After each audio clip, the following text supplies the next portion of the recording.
अब तो बन इंसान कब तक आदमी कहलाएगा, कुछ न कुछ तो बोलना होगा मुझे उसके खिलाफ। अब मेरा खामोश रहना बुज़दिली कहलाएगा। इस देश के संविधान ने आपको प्रश्न पूछने की आजादी दी है। इस देश के संविधान ने आपको अपने धर्म और अपने मजहब पर अमल करने की आजादी दी है। लेकिन जब आप इन बातों पर अमल करते हैं तो आपको किसी न किसी तरह धमकाया जाता है, डराया जाता है। आप मोदी जी नारा देते हैं कि इस देश की नारियों को, इस देश की महिलाओं को इंसाफ मिलेगा। उसी दिन बिल्किस बानो के कातिलों को आजाद कर दिया जाता है। मोदी जी, मैं प्रश्न पूछना चाहता हूँ इस देश के युवाओं की ओर से, इस देश के उन लोगों की ओर से जो आज भी इस बात पर विश्वास रखते हैं कि इस देश में इंसाफ बाकी है, उन सभी लोगों की ओर से मैं प्रश्न पूछना चाहता हूँ कि क्या यही नारी शक्ति के साथ न्याय है? क्या यही महिलाओं के साथ न्याय है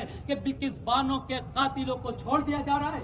कि इस देश का किसान जब अपने हुकूक के लिए सड़कों पर आता है तो उसके रास्तों में कील बिछा दी जाती है, उस पर आंसू गैस छोड़े जाते हैं, उस पर ड्रोन से हमला किया जाता है। क्या यही इस देश का विकास है? क्या यही इस देश का सबका साथ सबका विकास है? अगर यही मोदी जी का सबका साथ सबका विकास है तो हमें ऐसा विकास नहीं चाहिए कि सारे जहां से अच्छा हिंदुस्तान हमारा, हम बुलबुले हैं इसकी, ये गुलसिता हमारा, मजहब नहीं सिखाता आपस में बैर रखना, हिंदी है हम, वतन है हिंदुस्तान हमारा। आत्महत्या के यही राहुल जी गांधी की यात्रा का मकसद है। आज देखिए, अगर आप सच कहते हैं तो आपको दबाने की कोशिश की जाएगी, आपको पुलिस द्वारा धमकाने की कोशिश की जाएगी। अगर इस देश का कोई नेता बीजेपी सरकार के विरोध में बीजेपी सरकार से प्रश्न पूछता है तो उसको ईडी द्वारा धमकाया जाता है, उसको नोटिस भेजी जाती है, उसको जेलों में ढकेल दिया जाता है। फिर चाहे वो नवाब मलिक हो, फिर चाहे वो संजय राउत हो, या फिर इंडिया गठबंधन का कोई नेता हो। अगर आज आप देख रहे हैं कि नीतीश कुमार इंडिया गठबंधन से हटकर एनडीए गठबंधन में जा रहे हैं तो इसका साफ मकसद ये है कि उन्हें जो है ईडी द्वारा धमकाया गया है, डराया गया है। इस देश की सरकार ये चाहती है कि वो जो बोले वो हो। इस देश की सरकार ये चाहती है कि कोई उससे प्रश्न ना पूछे। इस देश की सरकार ये चाहती है कि इस देश का युवा सिर्फ जय जयकार करे। लेकिन राहुल जी गांधी ये चाहते हैं कि इस देश की डेमोक्रेसी बाकी रहे। डॉक्टर बाबा साहब अम्बेडकर ने जो संविधान लाया है उस संविधान पर अमल हो। लेकिन इस देश की सरकार इस संविधान के विरोध में काम कर रही है। अगर आप इस देश के संविधान ने आपको बोलने की आजादी दी है, इस देश के संविधान ने आपको मजहब की आजादी दी है, इस देश के संविधान ने आपको प्रश्न पूछने की आजादी दी है, इस देश के संविधान ने आपको अपने धर्म और अपने मजहब पर अमल करने की आजादी दी है। लेकिन जब आप इन बातों पर अमल करते हैं तो आपको किसी न किसी तरह धमकाया जाता है, डराया जाता है। आप मोदी जी नारा देते हैं कि इस देश की नारियों को, इस देश की महिलाओं को इंसाफ मिलेगा। लेकिन 26 जनवरी के समय जब हम इस बात का जश्न बनाते हैं कि इस दिन हमारे देश का संविधान लिखा गया था, उसी दिन बिल्किस बानो के कातिलों को आजाद कर दिया जाता है। मोदी जी, मैं प्रश्न पूछना चाहता हूं कांग्रेस पार्टी की ओर से, इस देश के युवाओं की ओर से, इस देश के उन लोगों की ओर से जो आज भी इस बात पर विश्वास रखते हैं कि इस देश में इंसाफ बाकी है, उन सभी लोगों की ओर से मैं प्रश्न पूछना चाहता हूं कि क्या यही नारी शक्ति के साथ न्याय है? क्या यही महिलाओं के साथ न्याय है कि बिल्किस बानो के कातिलों को छोड़ दिया जा रहा है? क्या यही इस देश के साथ न्याय है कि जब उमर खालिद जैसे लोगों को छोटी छोटी बातों पर जेलों में भेज दिया जाता है, वही इस देश का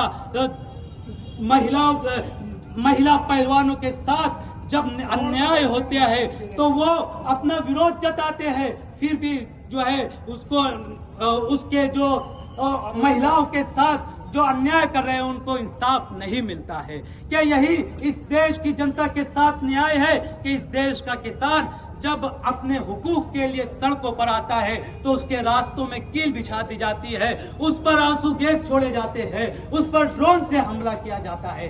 क्या यही इस देश का विकास है? क्या यही इस देश का सबका साथ सबका विकास है? अगर यही मोदी जी का सबका साथ सबका विकास है तो हमें ऐसा विकास नहीं चाहिए। हमें वही सत्ता चाहिए कांग्रेस पार्टी की जिसमें एक आम नागरिक भी खड़े होकर बड़ी बहादुरी से सवाल पूछ सकता था। हमें वही हिंदुस्तान चाहिए जहां पर इस देश का नौजवान अपने हुकूक के लिए आंखों में आंखें डालकर सरकार से बात कर सके। और यही राहुल जी गांधी चाह रहे हैं और यही इस यात्रा का उद्देश्य और यही इस यात्रा का मकसद है। और हमें उम्मीद है कि राहुल जी गांधी इस यात्रा में सफल होंगे, उन्हें कामयाबी मिलेगी, क्योंकि इस देश की जनता ने भारत जोड़ो यात्रा को जिस तरह कामयाबी दी, अन्य 5 राज्यों में कांग्रेस की सरकार नहीं आई, लेकिन कांग्रेस के वोट बैंक में इजाफा हुआ है और कांग्रेस पार्टी को पॉजिटिव रिजल्ट मिल रहा है। हमें उम्मीद है कि अब की बार कांग्रेस पार्टी की सरकार आएगी और हम फिर से एक बार ये कह सकेंगे कि सारे जहां से अच्छा हिंदुस्तान हमारा, हम बुलबुले हैं इसकी, ये गुलसिता हमारा, मजहब नहीं सिखाता आपस में बैर रखना, हिंदी है हम वतन है हिंदुस्तान हमारा। अब तो बन इंसान कब तक आदमी कहलाएगा, कुछ न कुछ तो बोलना होगा मुझे उसके खिलाफ, अब मेरा खामोश रहना बुज़दिली कहलाएगा।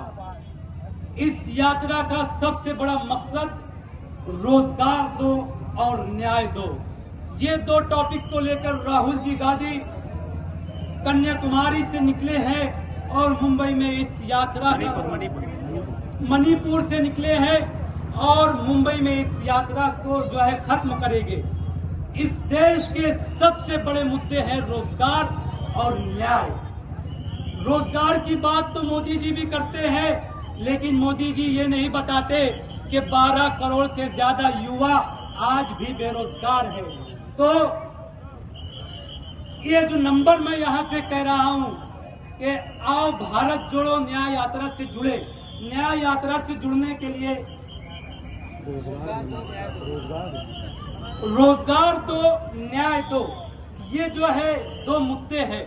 तो आपको रोजगार चाहिए, आपको न्याय चाहिए, आप अपनी बात पहुंचाना चाहते हैं तो आप इस नंबर पर जो है रजिस्टर करें, 88 कॉल भी कर सकते हैं आप डायरेक्ट 8860812345 8860812345। इस नंबर पर आप कॉल करें और आप अपनी बात रखें, आप अपना एहतजाज दर्ज कराएं, कांग्रेस पार्टी से जुड़े, इस यात्रा से जुड़े और इस देश के जनता की आवाज को बुलंद करें और बताएं कि हम जुल्म के खिलाफ खड़े हैं, हम न्याय के खिलाफ खड़े हैं, हम इस देश का विकास चाहते हैं, हम राहुल गांधी के साथ खड़े हैं, हम कांग्रेस के साथ खड़े हैं। जय हिंद।